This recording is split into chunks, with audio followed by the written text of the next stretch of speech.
오랜만에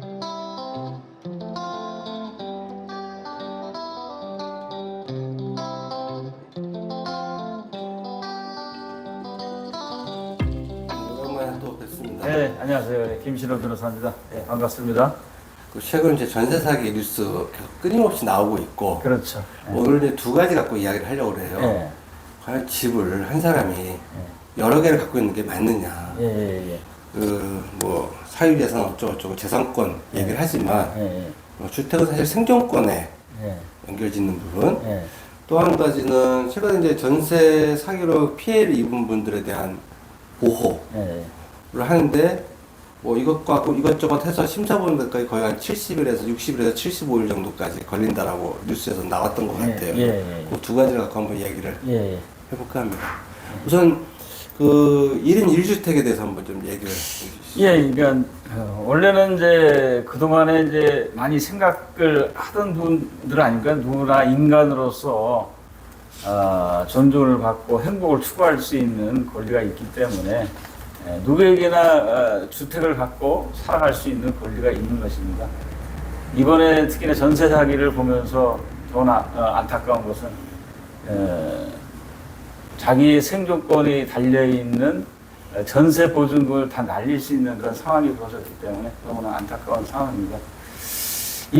더욱이나 그 1인 1주택을 추구를 했었다면 사실상 뭐 그런 사태가 또 벌어지지도 않았겠죠. 근데 일단은 현 상황에서 최대한 그래도 전세입자들에게 불이익이 가지 않도록 입법하는 사람들이 좀 잘 했었으면 좀 나았을 텐데 이렇게까지 간 거에 대해서는 저도 법조인의 한 사람으로서 상당히 안타깝게 생각하는 부분입니다. 저 같은 개인이 보통 알고 있는 이제 주택과 관련된 법이라는 게 임대차 보호법 정도, 예. 그 다음에 뭐 주민등록법, 예. 그래서 뭐 살지 않는 곳에 가면은 안 되는 거, 예. 그 다음에 뭐 지방에 있는 뭐 어떤 그 뭐라 하나요? 별장이라고 그랬나요? 예. 농망이라고 해야 되나요? 예. 뭐 그런 것까지는 사실은 이제 뭐 큰 문제가 안 될 수 있겠지만, 예. 사실 문제는 이제 대도시, 예. 중소도시의 그 집들, 예. 특히 이제 뭐 아파트도 마찬가지지만 빌라, 예. 이런 것 때문에 피해를 나는 거는 예. 집으로 돈을 많이 버는 사람들이 예. 그게 뭐 본인의 의도가 됐던 아니면은 어떤 다른 환경이 됐든 어쨌거나 피해는 집을 지금 뺏기게 생긴 예. 상황이지 않습니까? 예, 그래서 결국은 그 주택을 어떤 시각에서 바라보느냐에 따라서 이번 사태의 앞으로의 미래의 지향점이 결정이 되리라고 생각이 됩니다. 인간의 행복 추구권에 제일 중요한 것은 주거의 문제입니다. 주거는 어떤 투자의 대상이 되면 저는 안 된다고 생각이 됩니다. 특히나 아무리 자본주의 사회에도 불로소득이 있으면 안 되는데 일단은 주택은 투자의 대상이 아니라 우리 생존권이 달려있는 일반 모든 국민들의 주거 공간으로서 기여를 해야 된다고 생각하기 때문에 앞으로는 이런 이번 사태도 특히나 갭 투자라는 그러니까 주택을 소유함으로 인해서 투자의 개념으로 소득을 올리고자 하는 그런 잘못된 시각에서 이런 큰 사태가 더 벌어지지 않나 생각이 됩니다. 그래서 더욱이 안타깝고 이제는 그러한 전세입자들에게 피눈물이 나는 일이 없도록 하기 위해서는 전세사기 특별법 그것도 당연히 중요하지만 그보다는 더 근원적인 대책을 세워야 되리라고 생각이 됩니다. 그래서 앞으로는 1인 1주택으로 가는 방향으로 당연히 국가 시책이 그런 방향으로 가야 된다고 저는 생각합니다. 그러면 이제 가장 1인 1주택이라고 하면 조금 이제 의아할 수 있는데 가장 강한 쪽으로 할 경우는 한 가구당 한 집, 그렇죠. 주민등록상에 한 집만 가져와라. 예, 그건 아주 너무나 극한적인 처방이고요. 여기는 또 가족인 경우에 지난번에도 말씀하셨지만은 뭐 부부가 또 헤어질 수도 있고 또 아이들도 독립하면 또 주택이 필요하고 그렇기 때문에 한 가구 한 주택이 아니라 1인 1가구 정도로만 제한을 해도 그것이 투기 목적이나 투자 목적이 아니고 이 거주 목적으로 샀다는 것이 증명이 되리라고 생각합니다. 그렇게 증명만 되면은 취득이 가능하게끔 법을 좀 개정해야 되지 않나 생각합니다. 근데 그렇게 보면 옛날 이제 대기업 총수들이 보통 3살짜리 손자, 손녀에게 그래서 뭐 수십억의 주식을 매도한 것처럼 자녀가 있다 하더라도 4인 가족 기준으로 했을 때 집을 4개를 가질 수 있다는 개념이 될 수 있을 것 같아서 저는 개인적으로 만약 그렇게 하지 말고 어차피 그 자녀들도 독립할 때 돈이 필요할 것이고 그럼 그때 돈을 받아서 나가서 자기가 집을 구하는 것이 좀 더 설득력 있고 합리적이지 않나 생각이 들거든요. 그래서 아예 가구 내에 가족이 4명이든 여러 명이 몇 명이 됐든 간에 나가서 별도로 자기가 주민등록을 얻어서 그 자녀가 집을 살 때 그때 가질 수 있게끔 하는 것이 그것도 뭐 입법이 가능한 부분입니다. 그러니까는 그 독립된 그 가를 형성해서 자녀들이 나갈 때는 당연히 주택을 취득을 해야 되겠죠. 그럴 때는 당연히 하는 건데 어떻든 현재에 너무 갑자기 그냥 1가구 1주택으로 정책을 쓸 때 좀 약간 너무 그 혼란이 있을 수도 있기 때문에 과도기적으로 좀 적용을 하고 궁극적으로는 1가구 1주택이 맞겠죠. 그냥 굳이 뭐 1가구가 뭐 여러 개의 주택을 가질 필요는 없을 것이고 이제 아까처럼 그 혹시 이제 농가를 소유하려고 한다든가 그런 경우에는 특수한 경우에는 이게 그 어떤 투자의 목적이 아니라 자기의 고향에 하나의 농가주택의 그 농촌을 살린다는 그런 면도 있기 때문에 그럴 때는 취득이 가능하도록 한다든가 이렇게 좀 약간 그 유연성을 좀 보여야 되겠죠. 제가 좀 궁금한 게 그 사실은 이게 급작스러운 변화를 하면 뭐든지 이제 문제가 되고 그래서 이렇게 하면 이런 방법도 있지 않습니까? 예를 들어서 올해 2024년부터는 지금부터 판매할 수 있는 어떤 여유의 시간의 여유를 주고 충격을 완화하기 위해서 2030년부터는 이 법을 시행한다. 그리고 이 법은 바꾸지 않는다. 한국의 어떤 국회의원들이 어떤 걸 하더라도 대한민국에 가야 될 방향이기 때문에 바꾸지 않기로 한다. 라고 뭐 그걸 뭐 헌법을 해야 되는지 어쩐지 잘 모르겠지만 그런 식으로 바꾸고 그다음에 아까 말씀하신 그러면서 10년 단위로 강도를 딱 해서 그걸 법제화 시키면 충격도 어느 정도 완화될 수 있지 않을까 뭐 그런 생각도 한번 해야 되는데 그런 면이 있으니까 어쨌든 그동안에도 1인이 다가구를 다주택을 가졌을 때는 어떤 그 불이익이 가는 것도 있었습니다. 그러니까 그 세제면이나 여러 가지 제재를 가했는데 그거조차도 투기의 목적으로 할 때는 의미가 없었다는 얘기죠. 그 이상의 소득을 올릴 수가 있다고 판단되어졌기 때문에 그동안에는 그 주택을 주거의 목적이 아니라 투자의 목적으로 해왔다는 거죠. 그래서 이제 어떻든 그러한 세제면이나 이런 건 아직까지 뭐 당연히 계속 적용이 될 것이고 단지 이제 이미 다주택을 갖고 있는 사람들의 처분의 경우에는 어떤 경과 기준을 둬야 되겠죠. 법으로 이제 소유하지 못하도록 입법을 할 때는 이미 갖고 있는 사람들은 그럼 어떻게 할 것인가. 그런 경과 기준을 둬서 몇 년 안에 처분을 해야 된다는 그런 기준을 둬야 되겠죠. 저도 아파트에 살고 있지만 그 재산세다 아니면 나중에 그걸 팔았을 때에서 그 차액에 대한 걸 낸다 하는 것은 이 양도세. 그거를 나중에 그 팔았을 때에서 10년지가 됐든 몇 년지가 됐든 팔았을 때 문제인 것이고 제가 집을 뭐 10채 갖고 있다고 치더라도 거기에 비해서 10억 넘는 10억 가까이 되는 아파트 예를 들었을 때는 사실 거기에 대한 세금은 사실 굉장히 작다고 느껴지거든요. 그렇죠. 뭐 지금도 이제 그것을 이제 어떤 불이익 주는 정도가 이제 종합부동산세죠. 종합부동산세 가지고도 만약에 투기의 목적으로 한다든가 투자의 목적으로 한 사람들은 그 이상의 소득을 올리기 때문에 종합부동산세를 내고도 부동산에서 주택에서 발생하는 소득이 더 크다고 생각하면 계속 투자를 하고 투기를 하게 되겠죠. 그러니까 자동차 같은 경우 제가 차를 위해서 10만 원짜리 아니 1,000만 원짜리 차를 타던 아니면 좀 차이는 약간 있겠지만 보험료가 거의 1년에 50만 원에서 60만 원 정도 나가거든요. 근데 그보다 좀 더 비싼 차를 사더라도 그 비용이 꾸준히 그냥 똑같이 나가고 있고 그러면 그 다음에 500만 원짜리 중고차를 사더라도 아주 싼 차를 사더라도 보험료는 똑같아요. 그러니까 차가 쌀수록 부담이 커지는 거죠. 보험료. 비례해서. 그렇죠. 그다음에 자동차세도 사실 그 주택에 비해서는 차가 굉장히 큰 거거든요. 그렇죠. 그런 생각이 들어요. 500만 원짜리 차를 내는데 자동차세를 1년에 50만 원 낸다 그러면 거의 뭐 10% 이상. 그렇죠. 근데 주택 10억짜리 갖고 있다가 1억을 내라고 하지 않지 않습니까? 1년에. 예, 그렇죠. 그리고 500만 원, 아니 5천만 원 내라고 한 것도 아니고. 예, 예.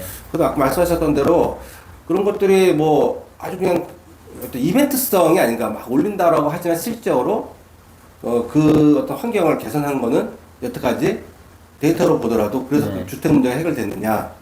근데 이제 일단은 이런 경우는 있죠. 아까도 말씀하셨지만은 1가구 1주택인데, 뭐, 보유세라든가 뭐, 이런 것을 과다하게 부과를 한데 되면 좀 약간 부당한 부과가 있는 부분도 있을 수가 있죠. 왜냐면 그 사람은 정당하게 자기의 그 거주의 목적으로 취득을 그렇죠. 해서 예. 살아가고 있는데, 그럴 경우에는 세제의 어떤 혜택을 당연히 받아야 될 것이고, 그렇지 않고 아까도 말씀드렸지만 1가구인데 여러 개의 다주택을 갖고 있을 때는 당연히 그때는 지금보다도 좀 더 강한 세제의 압박을 좀 가야 되지 않나 생각합니다. 그러면 전세가 사실 우리나라만 있는 제도라고 제가 예. 제가 뭐 정확히 알고 있는 예, 모르겠는데 해외 같은 경우나 제 이제 주변의 지인들 이야기 들어보면은 예. 외국인 같은 경우 임대료를 주더라도 월세로 예. 주더라도 약간 전세와 비슷하게 1년치를 준다든지 예.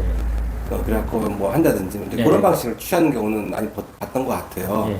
그래서 임대 사업자 같은 경우는 앞으로는 뭐 집을 여러 개 갖고 있으면 월세만이라도 뭐 받게 한다든지 그런 좀 조정도 있어야 될 것 같고 궁극적으로는 그 부분을 최근에 질문을 받았습니다. 그래서 이제 그러면 외국에는 월세만 있고 전세제도가 없다고 하는데 좀 법을 바꿔서 전세를 없애고 월세로 하도록 해야 되는 거 아니냐 이렇게 말씀을 하시는데요.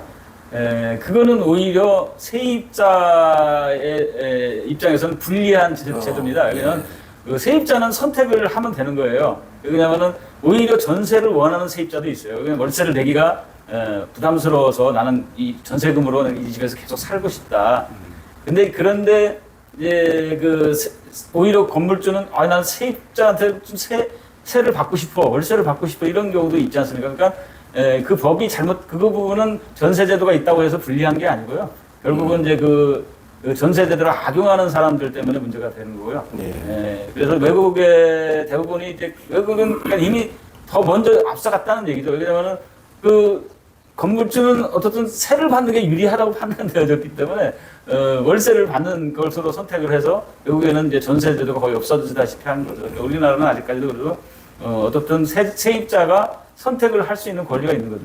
제가 전세로 가고 싶으면 전세로 가고 월세로 가고 싶으면 월세로 가고. 극단적으로 가자면 결국 이제 임대업 이런 주택의 집을 갖고 호텔이나 여관을 제외하고 이런 이제 숙박업을 제외하고 그다음에 뭐라 그러냐 테마파크 같은데 콘도미니엄 그거를 제외하고는 사람이 사는 그냥 집 가정이 거기서 머물고 이런 집은 이제 임대업을 차라리 아예 좀 강하게 대신 바로 당장이 아니라 한 몇 년부터 이거 시행할 거니까 미리미리 다 정리해 시간을 주면 좀 낫지 않을까 싶기도 해요.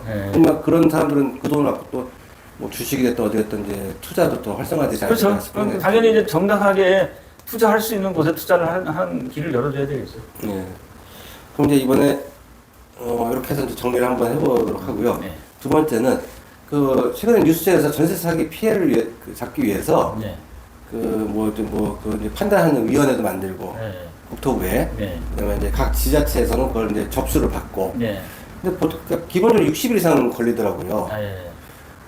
근데 제가 만약에 각 당사자라면은 좀 당장 그런 일이 발생이 됐는데 과연 이게 한 달 동안에 우리나라 전산 시스템이나 이런 걸 봤을 때 전달 인력 그것만 하고 있는 전달 인력만 투입을 하면 지자체에서 그래봐야 인건비 정도 나갈 텐데 그걸 한 달 동안 이렇게 해야 될 이유가 처음에 저는 좀 불만족스럽고 그리고 위원회도 전산망을 좀 생각하고 바로 봤을 때 우리가 은행 대출할 때 전산망 받고 바로 대출을 해주지 않습니까?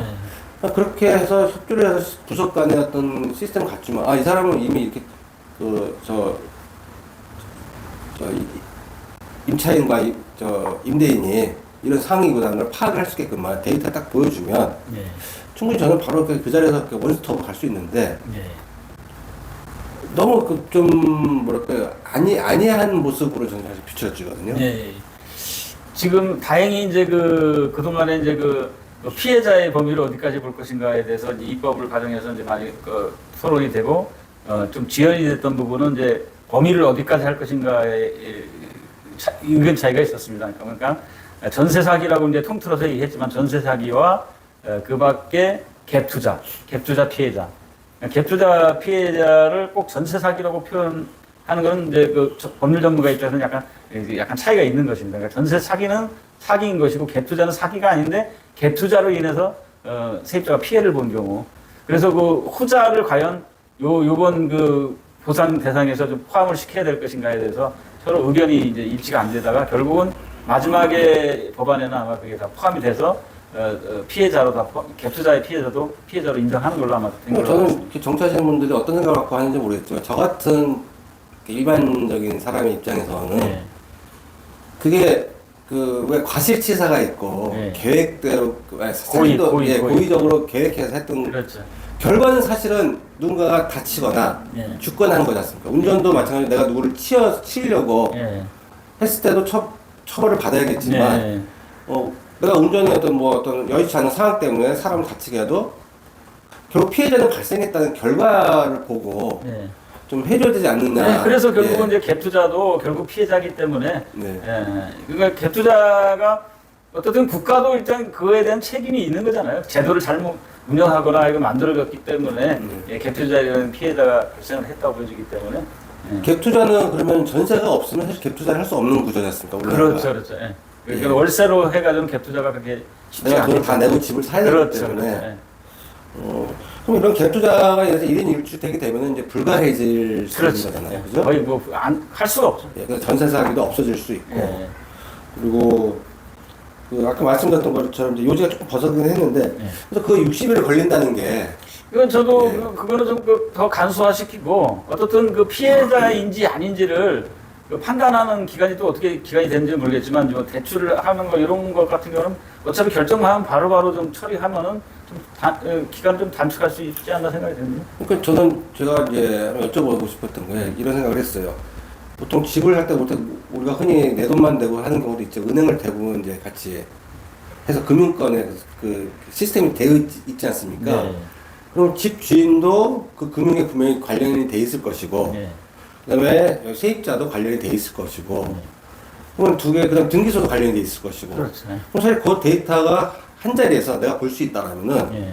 저는 위원회를 거치지 않더라도 충분히 조금 전문가라면 그걸 A, B, C라는 데이터를 보고 바로 그 자리에서 파악이 가능할 것 같은데. 그러니까 지금 말씀하셨듯이 그런 그 원스톱 해가지고 그 절차를 아주 간소화해서 제가 볼 때는 이제 제일 어려운 부분은 사실 이 사람이 과연 보상을 받아야만 할 사람 그 대상인지, 아까도 말씀하셨지만 이게 전세 사기인지 아니면은 그 갭 투자를 위한 피해자인지 악용하는 사례가 결국은 발생할 때 내가 이사를 가기 위해서 네. 피해자 아니다의 판단이 네.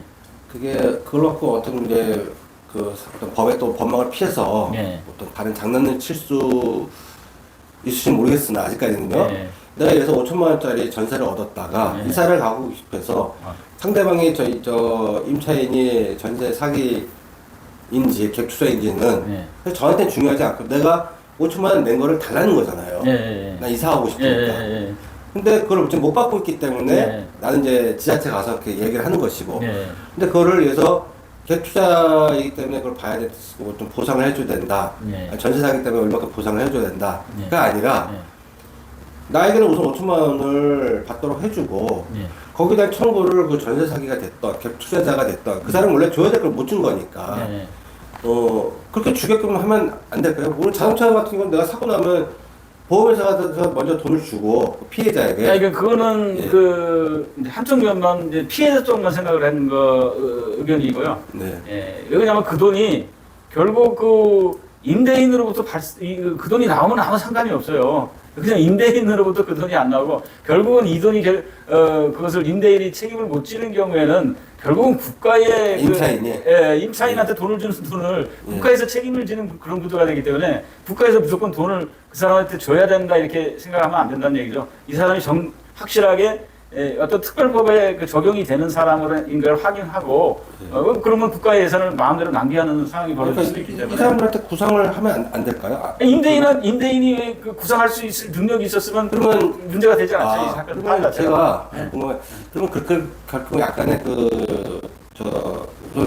이상 내가 돈을 보증을 못 받는 이 사람들은 네. 이사를 가기 위해서거나 네. 뭐 그런 상황이기 때문에 사실은 피해를 보는 거지 않습니까? 그렇죠. 돈을 못 받고 이사를 가야 되는데 돈이 없으니까. 네. 그럼 그 집을 소유를 네. 그렇게 만약에 못 줬을 경우는 집을 국가에서 소유를 하고 네. 돈을 돌려주고 네. 그다음에 아까 말씀하셨던 그 전세 사기 업자나 네. 갭 투자했던 분이 지금 돈이 없어서 못 돌려주는 거니까 네. 그 사람이 돈을 주면 그 집은 그분에게 돌려주는 방식으로 그러니까 그런 게 차입이라고 네, 그러나요? 강요 형태로 맞출 것 같은데요. 그거는 이제 거기에 그거는 이제 그 부동산으로 책임을 질 수 있는 걸 전제로 한 거예요. 지금 말씀하시는 거. 근데 네. 지금 그런 상황이 아니라는 거예요. 그냥 그 부동산에 이미 다른 채권 권리자들이 또 있으니까. 있기 때문에 예. 그거를 지금 말씀하셨듯이 그 LH에서 그런 경우는 있어요. 이 부동산을 경매를 하거나 이제 그 공매를 해서 그 임차인이 취득을 해가지고 피해를 취소하는 방법도 있고 만약에 임차인이 취득을 원하지 않을 때는 아마 아마 특별법에도 그런 게 있을 거예요. LH에서 그것을 공매를 해가지고 취득을 해서 다시 그 임차인한테 임대를 하는 거 맞아요. 그런 제도가 있어요. 그런 제도가 있는데 그 경우에는 제가 만약에 LH가 만약에 이제 그 취득을 했을 때 그 선순위 다른 채권자 이런 사람들한테 또 그 먼저 배당을 할 경우에는 이제 그 임차인이 원래는 피해를 받았던 거를 이제 보전을 해주면서 LH에서 그 공매를 해서 취득을 해가지고 임차인한테 재임대하는 그런 제도를 아마 그 특별법에 아마 들어가 있는 걸로 알고 있습니다. 그럼 하나 더 여쭤보고 싶은 게 그 집에 의해서 전세가 얼마나 들어가 있고 그래서 1억짜리 집인데 네. 전세가 5천만 원 들어가 있고 네. 그다음에 제2의 어떤 채권자에게 네. 5천만 원이 들어가 있다고 했을 때 네. 그 집을 담보로 그 채권을 원래는 아니면 그보다 더 큰 돈이 들어갔을 경우는 네. 원래 해주면 안 되지 않습니까? 아니, 그러니까 만약에 이제 그 집이 근저당이 만약에 5천이 지금 예를 들어서 그걸 내가 그대로 설명을 드리면은 네. 근저당이 5천이 설정이 돼 있었는데 세입자도 5천을 들어갔으면 이제 거의 이제 만땅에 찬 거잖아요. 그렇죠. 찬 거죠. 만땅에 찼는데 그게 만약에 경매가 들어갈 시에는 지금 말씀하셨듯이 그 세입자가 그걸 1억에 인수하면 피해가 없죠. 네. 이제 그래서 이제 그런 공매 제도를 채택해서 가능하면 최대한 피해를 줄이려는 취지예요. 만약에 근데 그게 공매가 됐는데, 경매가 됐는데, 만약에 그 1억 이하로 누가 낙찰을 받을 때는 임차인은 손해를 보지 않습니까? 만약에 8천에 낙찰이 되면 2천만 원의 갭이 생기니까 2천에 피해를 보는 거예요. 근저당이 우선순위였는 경우에는.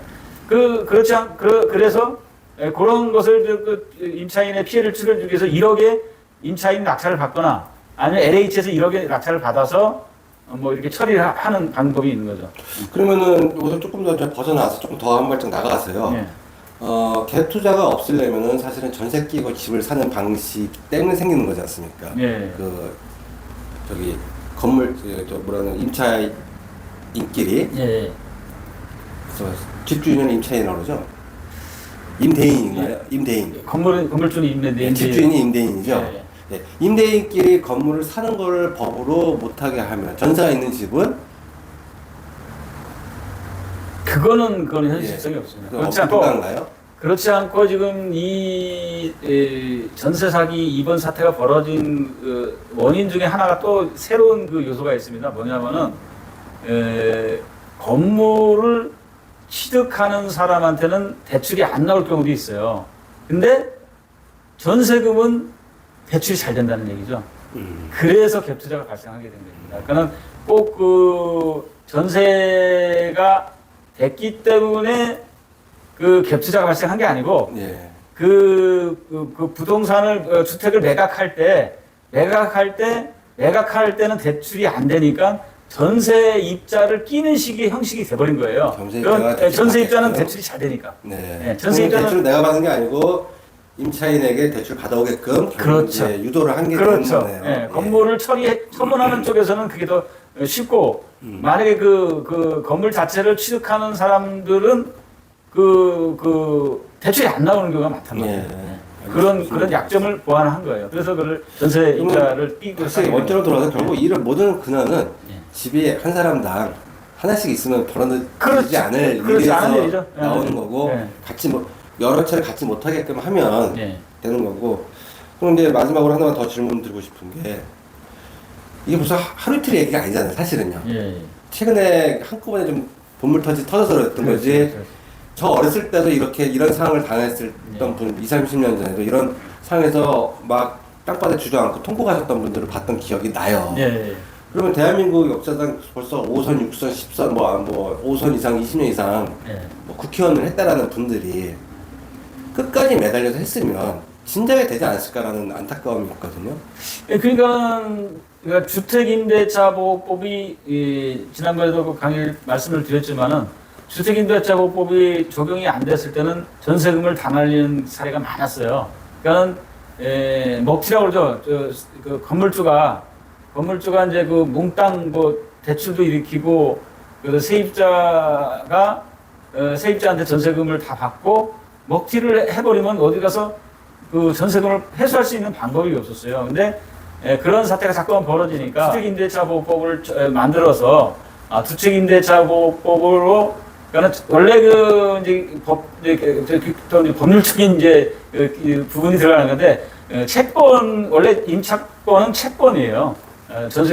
전세권도 이제 등기를 해야지만이 이제 그 물건이 되는 건데 채권은 동일한 권리가 다른 일반 채권자들하고 동일한 지위에 있었기 때문에 과거에 주택임대차보호법이 없었을 때는 아까처럼 먹튀를 해버리면 어디 가서 하소연을 할 수가 없어요. 똑같은 채권자일 뿐이고 순위 보존이 안 된다는 거죠. 그래서 이렇게 해서는 안 되겠다 해가지고 임차인을 보호하기 위해서 주택임대차보호법을 만들게 된 겁니다. 그래서 그 확정일자하고 전입신고를 하면은 그때부터 순위가 보존이 되는 거예요. 그건 잘 이해가 됐는데 사실은 아까 말씀드렸던 이 모든 원점에 그러니까 문제의 근본은 집이 한 사람이 하나씩 있으면 한 가정에 하나씩 있으면 되는데 그게 해결이 안 되고 뒷단에서 사실은 임대차법도 사실은 이렇게 바퀴가 두 개가 있으면 앞에서 조향을 하는 원점은 1인 1가구 란 전제를 그대로 유지하면서 재산권을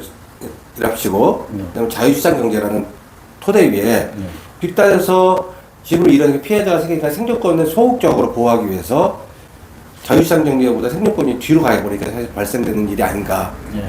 지금 이걸 인지했으면 지금도 이런 법을 만들 때 아예 이렇게 여쭤봤던 것처럼 지금 또 한 10년, 20년 내다보고 아예 한 집을 더 이상은 이런 근본적인 문제 해결을 가야 되지 않나. 근데 국회의원들이 여태까지 몰랐지는 않았을 것 같고 표 때문에 그런 거 아닌가. 이런 생각을 이런 부정적인 생각을 하게 되거든요.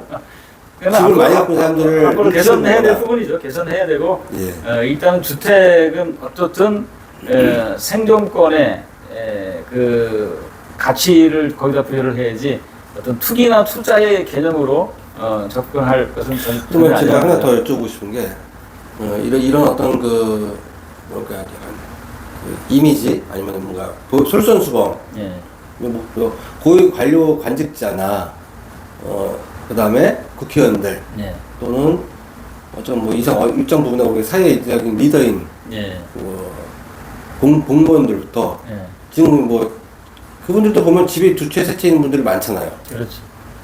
이거는 지금 이번에도 당장 지금 전세 사기 발생을 했는데 일단 드러난 그것만 이제 겉에 드러난 병만 치료 피해자 보호라는 유명하게 치료를 하려고 그러지 근원적인 치료를 하려고 하는 사람들이 없다는 얘기죠. 그러면은 사실 저는 이제 툭 까놓고 그런 이제 입법을 하는 국회의원들 스스로가 집이 여러 개이기 때문에 내려놓지 않는 거 아닐까라는 이런 생각도 한번 해보거든요.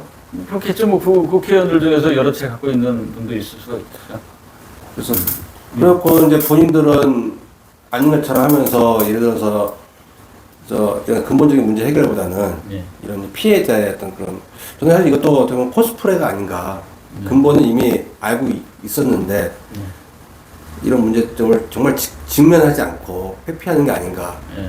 그리고 아까 말씀드렸던 것처럼 그 위원회 같은 경우도 거기 몇 명이 구성이 될지 모르겠지만 수백 분의 어떤 그 현장에 가서 직접 보지 않고 그런 서류를 갖고 판단을 한다? 그건 탁상공론이 아닌가 싶어요. 만약 거기서 당신은 아닙니다. 이거 피해자가 아닙니다라고 했을 때 과연 인정할 사람이 몇 명이 있을까라는 생각도 들거든요. 현장에서 직접 보지 않고 히스토리를 모르는 상황에서. 예. 그걸 서류로만 이제 판단한다는 걸로 저는 인지를 하고 있거든요.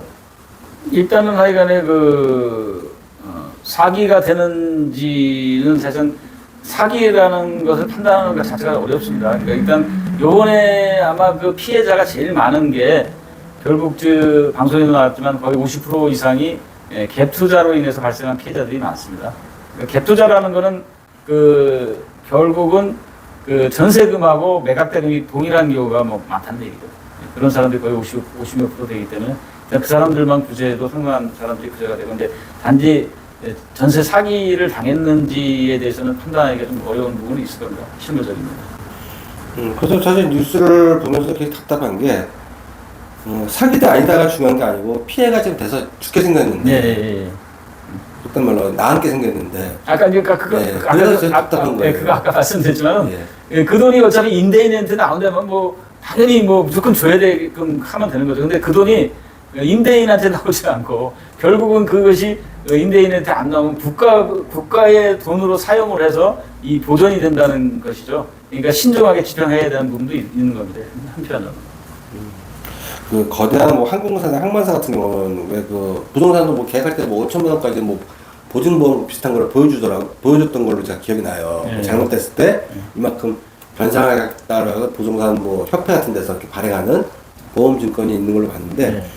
이런 주택들도 보험처럼 이런 거 했을 때 보험 처리가 전세금 보증보험 들어요. 전세금 보증 피해 변제받기 위해서 그걸 소홀히 한 거죠. 그게 위무가 아닌가요? 네? 위무가 아닌가요? 아니 그건 의무는 아니에요. 그럼 저희 사실 자동차나 네. 뭐라 그러나요? 자동차는 안 들면 안 되지 않습니까? 네. 위무 사항이잖아요. 네. 그거는 대출을 이룰 때는 이제 보증보험을 아까처럼 전세자금 대출이라든가 이럴 경우에는 당연히 의무적으로 가입하게끔 해야 될 것 같고. 네. 근데 이제 보통 전세자금 대출이라고 하지만은 신용대출을 일으켜서 또 하는 분들도 많아요. 전세자금을.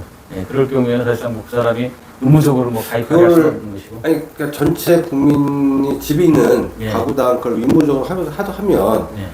사실은 피해는 전체 가구에 비하면 프로테인이 작으니까 예. 그럼 보험료에 대한 어떤 부담도 사실은 크지 않을 것 같은데 예. 그걸 의무화하면은 좀 문제가 있을까요? 아니요, 의무화할 수 있는 거죠. 이런 피해자가 늘지 않게 하기 위해서 예. 가입을 강제할 수 있는 거죠. 근데 그건 또 표를 읽는 그러니까 아무 상관이 없는 사람들로 예. 비용을 발생하게 하는 게 되니까 그렇죠. 그런 면은 있겠죠. 예.